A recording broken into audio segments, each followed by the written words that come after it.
We've got John Naarty from Wall Street Sector Selector. John, if you can, do a quick audio test, and then we'll go ahead and turn things over to you. Okay, I'm here. How am I sounding to you, Morgan? All right? Yep, sound is good. You can take it away. Okay. Thanks. Great to be here as always. These are always a fun session. I learn a lot just by listening in, actually, and I'm sure all of you in the audience are as well. We're going to talk about a different angle here today, not in this session, not scalping and day trading, but more position or swing trading. Again, I'm John Naarty, publisher of Wall Street Sector Selector. That's who we are here. And we're going to talk today about VIX and VIX ETNs, what they're all about and how to trade this exciting market. As many of you know, it's a relatively new market. Has largely been the province of futures traders and options traders up until now. Now it's come into the ETF world, and so it's a whole new range of opportunity for ETF traders. You can use these things inside IRAs, inside 401ks, inside cash accounts, regular standard brokerage accounts. You don't need a futures account.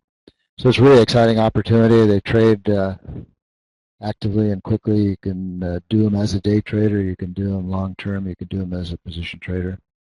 And the returns are really, I mean, the ups and downs are breathtaking in a way. Double-digit returns are easy, and then, of course, so are double-digit losses. So you need to know what you're doing here, and that's what we're going to try to talk about today to give you a good introduction to this market. So our agenda, we're going to talk about the VIX, what it is, how it works, VIX Futures and VIX Options, VIX ETNs, VIX ETN trading strategies. And of course, all this comes with a disclaimer, you know, that everything in here is for educational purposes only. And anything that we discuss regarding performance, they're just raw numbers on trades, entry prices, account size matters, commissions, taxes, and so on. So those are all issues that you need to take into consideration for your own situation. So we'll talk about the VIX, what it is. It's the Chicago Board Options Exchange, the CBOE Volatility Index, which shows the market's expectation of 30-day volatility. Looks out 30 days ahead, and it tells you what traders, and really some of the most sophisticated traders in the world, are thinking that the S&P 500 is going to do over the next 30 days. It's updated on a continuous basis, really a minute-by-minute snapshot of the expected market volatility in the S&P 500 over those next 30 days. It was introduced in 1993 initially, and then a second version came out, which is in use today, and that one started in 2003. If you've read any financial media, you know that it's commonly known as the fear index because VIX spikes, it goes up as the S&P and the general indexes decline. People are looking for protection, for downside protection in those situations. Volatility is increasing. So they say it's a measure of fear that if VIX is low, markets are complacent and confident. And if VIX is going up, then markets are scared and market participants fear lower prices ahead in the index. Here's a chart of the VIX going back just a couple of years. You can see how it really kind of moves up and down dramatically. I pulled this yesterday on the 7th. Right now, VIX is in a historically low position there. You can see it was at 18.5 or something like that yesterday. That's quite low. Its long-term average is right around 20. So right now, in spite of what's happening, you know, with the election, the fiscal cliff, the problems in Europe, the market's fairly complacent, and these sophisticated investors are feeling pretty confident about things based on what you're seeing as the VIX is saying. You can see how it's been as high as in the 47 to 50s lately. Back during the financial crisis, I can't remember the exact number, is way up in the 80s when things were really getting nervous during the big meltdown in 2007 and 2008. So you take a quick look at this, you can see how since about summertime, May or so, the VIX has been in decline. S&P was, of course, rising during that time. That was when QE3 was on the horizon, and markets were going up, figuring that the Fed and Dr. Bernanke were going to intervene again. And all of a sudden, here in late October, you can see how it has bottomed out, and then again, things are getting more nervous regarding the the upcoming election and the fiscal cliff. And then now it's starting to spike back up. So you can see VIX has made a bottom, turned around, and it's coming back up. And just to take a look at for the real chart traders among here, it's really cool. You can see now we've made about a triple or even quadruple bottom here in VIX, which would indicate that the next move would be, of course, higher VIX means lower stock prices. So we'll talk about how it works. The VIX itself uses options in the front or the second month. That's how they get to the 30 days. The option traders here know how that works. So they're looking out ahead just 30 days, and they're using the pricing on those options. It's always a number between 0 and 100. We saw just recently we were at 18 or so, which is below the long-term average in the low 20s. And that number represents the anticipated percent movement in both directions of the S&P over the next 30 days. So it can be up or down. And the math gets a little dense here. I was never that great in math, so we'll just try to keep it real simple. So if the S&P is at 1400, which is about where it is now, and the VIX had a reading of 20, which is about where we are now, the S&P index would be expected to move within a range of 1.67% over the next 30 days. So somewhere between 1376, 1423, and that's that 1.7% range. So that's what the sophisticated guys in the market think is going to happen over the next 30 days. Of course, what really happens could be something totally different because nobody has a crystal ball and can look ahead and say, okay, this is definitely going to happen. So this is constantly updated. If you go to the CBOE, and we have some references at the end of this program, websites and places you can go, and you'll see this thing is updated really on a minute-by-minute basis, and you'll see these fluctuations happen as news occurs and as different factors impact the market. So now we know what traders think of the current market over the next 30 days. Again, relatively low volatility right now. 1.67 up or down is not much over 30 days, especially compared to some of the volatility we've seen in recent years. And as we've said, the VIX generally moves inversely to the S&P 500. So people look to the VIX for all kinds of things. It can be a predictive indicator. You can use it as a trading tool. You can use it as a way to hedge positions. You can use it to make directional trades. We'll talk about all those things as we run through this program. But the main bottom line here is the VIX generally moves inversely to the S&P 500. And the second point that's important to remember is it tends to be a mean reversion indicator. You can see in this previous chart here, let me just go back a couple of charts. You can see how it will revert to its mean almost all the time. It's within this range going up and down. So if it's down, obviously the next move would most likely be up. If it's up, obviously the next move would most likely be down. Some people trade VIX just on that one premise alone. If it's low, they go long VIX. If it's high, they go short VIX. I mean, it can be just that simple. So, but we'll go through some different elements. But just so you understand generally how this thing works, it's important to get that overview starting out. So here's the VIX compared to the S&P 500. So we have VIX, which is the bar chart with the red arrows, and then the S&P is the black kind of jagged line chart there. And you can see how they move opposite each other. As the VIX goes up, let's take a look at 2012, the 12 there on the bottom of the chart. So S&P has been going up through most of 2012. VIX is going down. Then the summer there around June, S&P went down, VIX went up.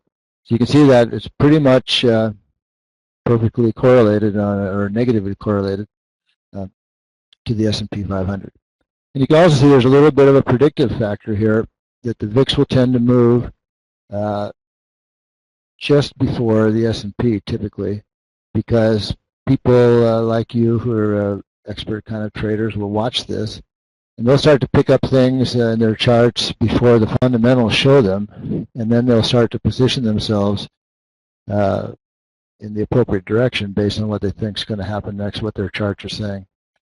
Just as a general comment on charting, a lot of people think it's looking at tea leaves or at buffalo entrails, but I really think my view is that the charts are the only thing that really doesn't lie in these days. You certainly can't depend on the news, and even fundamentals have largely been thrown out the window as emotions tend to be more in charge now than anything.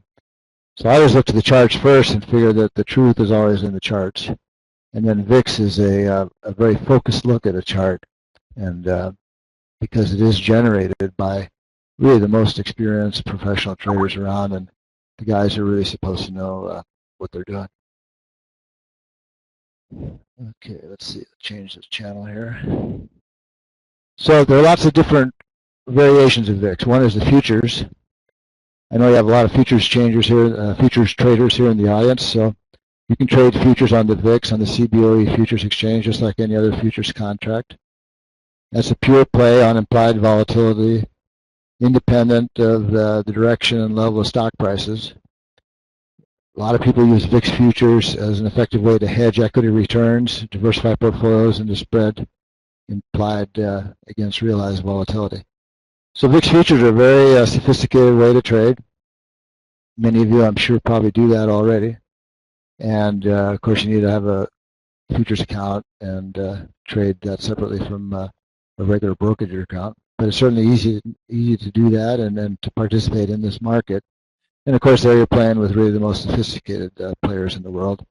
It's a standard futures contracts. It settles in cash. It's the forward 30-day implied volatility. So the May futures contract is looking forward to say what's the volatility going to be at the May expiration date, just like any other futures contract would do.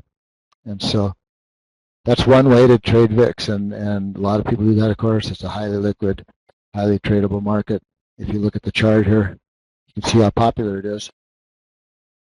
A lot of these charts I took from the CBOE website, and a lot of the information here, so I'll have to credit them, of course. I want to credit them, and we'll have that link at the end of the presentation.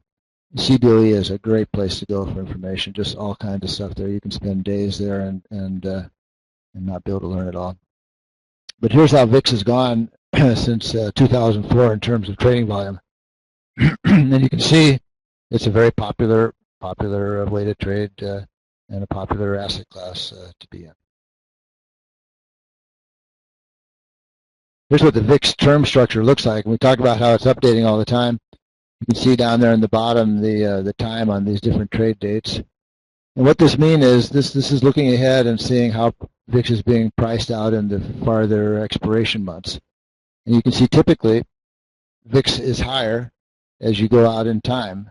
And the reason for that, of course, is that there's more risk as you go out in time. And so the people are taking the position that it's going to be higher as you go farther out. That's, as the futures traders know, it's contango, where the future months are more expensive than the current months versus backwardation. And right here at the beginning of this chart, you can see a little backwardation going on there as it dips down.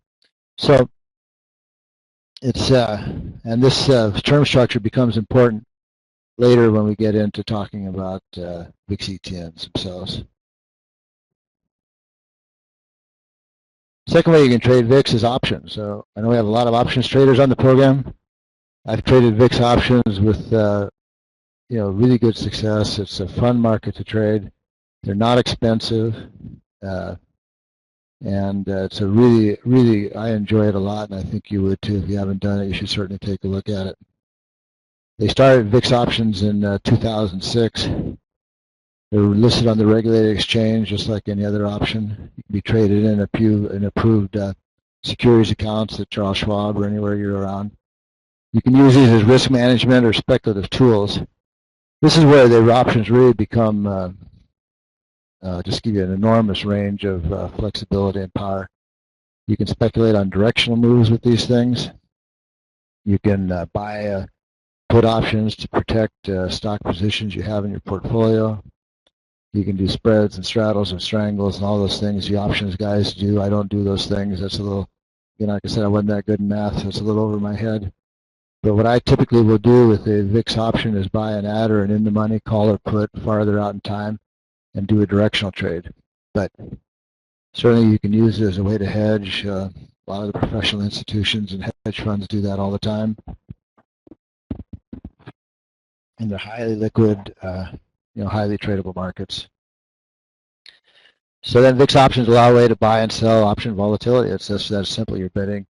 You're not buying an oil option or an S&P option, or you're buying a volatility option. You're betting on expressing your your view of future volatility in the market. It's based on the forward value of VIX. As we talked about, it has a negative correlation to stock indexes. You can use it to hedge your stock or ETF portfolios. You can directionally speculate. But the main thing it does is it indicates how much option traders are paying for option contracts to protect their investments from downturns in the market. That's what it's all about, because that's what a lot of people use VIX for, is to protect themselves against downturns in the market, which again comes back to why we call it the fear indicator. And as fear goes up, typically stocks are going down. Here's how VIX Options Volume looks since 2004. Again, really popular market, going up, heavy volumes. You can see the ups and downs here, but the general trend certainly up. People are getting more sophisticated and looking for other alternatives. If we just step back from it and take a look at the big picture, why you're all here, I think, today, why you're becoming traders or wanting to learn about trading, or why you are a trader, I think just as a general opinion, the old days of buy and hold are gone. If you look at where we are, the S&P is below where it was in 2000, which is 12 years ago. A lot of people would argue it's a secular bear market. I think there's a good chance of that based on just widespread fundamental reasons. Things like the baby boomers retiring. Old people are expensive. The baby boomers are going to be a huge drag on the economy, Social Security, Medicare, and extracting money from the 401ks, not investing.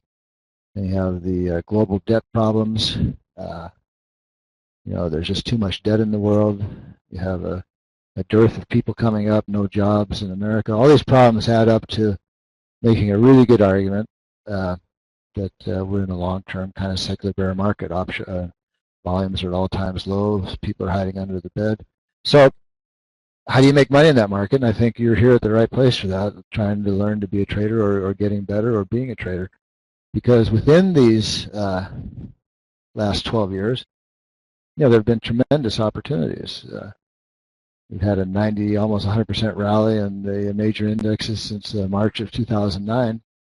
So that was a good opportunity. If you know how to go short, which you can learn to do at DTI and at TradingPub, then you can make money no matter what's doing, because the markets go up and down. You just flip the chart. It's always a bull market if you're looking at the chart from the right angle. So anyway, now we get into VIX ETNs, which is what we came here to talk about. Relatively new product, haven't been around long, hit the markets with a huge splash. All kinds of VIX ETNs came to market, seemed like all at once.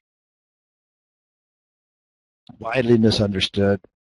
People jumped into them, got killed in many different ways and fashions. We'll talk about that and how not to get killed. It was really a lot like the introduction of the leverage ETFs, if you remember back to that.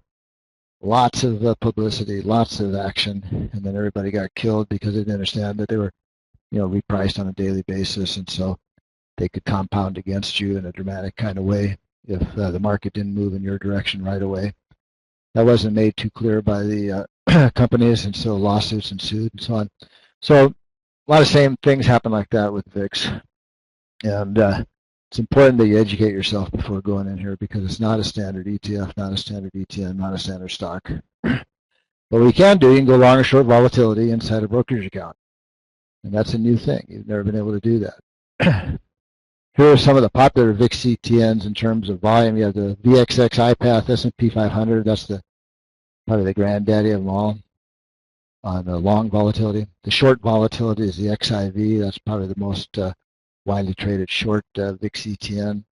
So if you think volatility is going down, you want to be in that. If it's going up, you want to be in the VXX. And then you have different ranges of things here. You got the XVZ, TVIX, VXE, VIXY. You got short-term futures, mid-term futures. The TVIX is the 2X. That's a leverage VIX. So now you got volatility on top of volatility. That thing made headlines this summer. When people got killed and they stopped issuing new shares and it came back. Hugely volatile instrument there. And so, again, you need to understand what you're doing before you venture into these markets. I've got here contango risks and prospectus. Know what the risks are. You can lose all your money doing this. You've got to get into this with your eyes open and know what you're doing. We talked about contango a little bit. When you're long VIX and VXX or TVIX, generally speaking, the market is working against you because the farther out contracts are higher price than the ones you're in, and as you roll over to a future month, you're paying more for that contract. So even if you're making gains and you're right, your cost basis, you're just getting more expensive to do that as you go along. So I can only say, be careful, read the prospectuses really carefully, understand what you're doing before you come in here, because many people did. And if you look at what's happened, like VXX, I think over this last year is down, I don't know, it's some 90%, had a 4-to-1 reverse split. TVIX, people got killed there. But having said all that, enormous opportunities for those guys who know what they're doing. So the major providers are iPath, ProShares, and Velocity Shares. Go to their websites, check them out. There's more information there than you can even attempt to learn. You can look around, and I see Charles' note there, prospectus for VIX warrants, it's likely to go to zero. That's true. It can go to zero. These are not meant to be buy and hold long-term kind of investments. And that is certainly the case. So we got trading strategies. Here's what we've been doing. We go long short. We use a VXX long, XIV short, and then sometimes VIXX. We've been doing this with real money only for a year. It's a young program. But these are what the trades look like. And you can see the time frames are typically about a month to 2 months. We get double-digit gains, double-digit losses. And just a note here on performance, as I mentioned earlier, the disclaimers. These are just raw buy and sell prices, the difference between when we got in, when we got out. No taxes, commissions, dividend expenses. Doesn't take into account size. Of course, bigger accounts are going to do better because they're not impacted as much by the trading expenses as well as the smaller accounts. These are highly volatile issues for risk capital only. Past performance is no guarantee. Future performance, of course, you can click on that disclaimer and see all about this, but I would just caution you, this is not for kids and not something to play with. You can see on the trades we've done, we're looking for about a 2-to-1 risk return. We want to make on our winning trades about twice as much as we do on our losing trades. What that does for you, if you're only right half the time, you can have a very profitable overall experience. So here's VIX trading strategy number 1. This is RSI. Simple chart here of the 14-day RSI. Most of you guys and men and ladies are familiar with this. Real simple chart. You have RSI at the top, moves up and down between 30 and 70, 30 being oversold, 70 being overbought. And this is about as simple a trade as you can get. And you can see I've circled the green arrows in the 70 range where the RSI peaks above 70, and then correlated that to what happens next in VIX with the green bars on the bar chart. So you can see it's just very consistent. When RSI becomes overbought, the next move in VIX is down. And it's just that you don't have to be complicated about this. You can see that happens over and over. You can see I didn't circle it in the oversold range when you get down to the 30s, and then the next move in VIX tends to be up. So this is one of the things I watch for all the time. If you get an oversold, overbought condition on the 14-day RSI, the chances are highly likely that the next thing is going to be that move either up or down. I see the question from Charles. Why not chart the product to be traded? I like looking at the underlying, and you can do it on the chart as well. Do both. You know, there's no one chart that's a magic bullet here. There's no holy grail. But this gives you a real close look at the underlying, what's going on in the underlying. And then also you can look at the chart itself. So then let's see. VIX trading strategy number 2, RSI, but this is a 2-period RSI. I'm sure some of you people have worked with this before. Much more volatile, much more situated for shorter-term traders. If you're a short-term guy, this is where you want to be. Same dynamic though. VIX gets overbought, oversold on a 2-period RSI. The next move is likely to be in the opposite direction. We talked about that. It's a mean reversion kind of situation here. and it's pretty consistent. You can follow these along. This is, again, for a more short-term person, someone who wants to make more of a job out of trading, who is able to be nimble, coming and going. But again, a very reliable signal. It gives you good entry and exit points in here. VIX trading strategy number 3 is point and figure charts. People always laugh at me when they see this chart because point and figure goes back to Dow Jones. Charles Dow used this chart way before the age of computers, way before all the fancy stuff we have today. And basically what it does is he used to draw these X's and O's by hand. When you're in a column of X's like we are now, that last column is a column of X's. That means that demand is in control of the markets. When you're in a column of O's, that means supply is in control of the markets. So it takes out all the noise. You don't have all the oscillations and the ups and downs that you do in the standard chart. There's no time value on here, although sometimes you'll see years plotted at the bottom.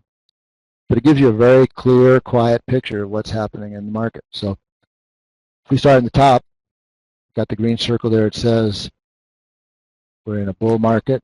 Bullish price objective is 22. Over here on the right, you see that 22 in green. That's where point and figure charting says that the VIX is going to go. Last chart there, our last price was at 19, so it's $3 higher. So the point and figure says the next price target's $3 higher, 15% above today's low. So that's one way to go for short-term kind of traders. Just go up and down, X's and O's. If it's a breakout, there's a lot to point and figure charting. There are a lot of good, easy lessons around. One of the best places to go is stockcharts.com. All of these charts come from stockcharts.com.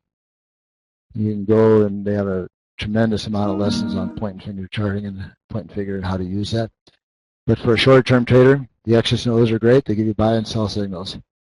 Longer-term person, you can see the red lines and the blue lines. Red lines are the bearish resistance. Blue lines are the bullish support lines. They would correlate in regular charting to, say, 50-day or 200-day moving averages. When you go through one of these lines, that's a wall in the other direction. That's a change of trend. Right now, we have the blue line underneath the column of X's. That's where we are. And so we are in an uptrend. That just recently changed. You can see the red line there was previously. So a longer-term position trader can look at these red and blue lines and say, okay, it's a blue line, I'm bullish. It's a red line, I'm bearish. And that's, again, it's very flexible. You can do these any way you want to. Day trading, minute by minute, position trading, long-term trend trading. So there's lots of options, lots of different ways to do this. So that's it. We've talked about how VIX works. We've talked about you can trade them as futures. You can trade them as options. You can trade them as VIX ETNs and some different strategies you can use. If I would say many of you are experienced traders on here, if you have a successful short-term trading program, it will work with VIX ETNs just like it probably works with your other vehicles that you are using. And if you don't, you can certainly try some different things we've talked about here and some other things you're learning from the other people on the seminar today. That about wraps it up. We got, I guess, a minute or so to go. And if you have any questions, we get to talk about those. Otherwise, Morgan, I'll just turn it back to you. Thanks, Tom. Good to see you. Thanks for stopping. Certainly interesting material, John. I guess we got a minute 30 left, so I'm going to give everybody a chance to go ahead and type their questions in if they have any. I'll look around the room, see who's actually typing at the moment. Looks pretty quiet. Okay. Yeah. So I guess we'll go ahead and wrap things up. But if you guys do have any questions, feel free to type them in, and I'm sure. John, if you don't mind hanging around for maybe 5 minutes to see if anything pops up, we can answer those through typing. Sure. In the meantime, I'm going to go ahead and see if I can get Jordan to come on in. And Jordan, let's go ahead and test your mic out first, make sure that's working. And John, you know this. Whenever you get to talking about markets and volatility, the question is always going to come up in whatever discussion. What do you think about gold? And we're going to get Jordan to give a little bit of a presentation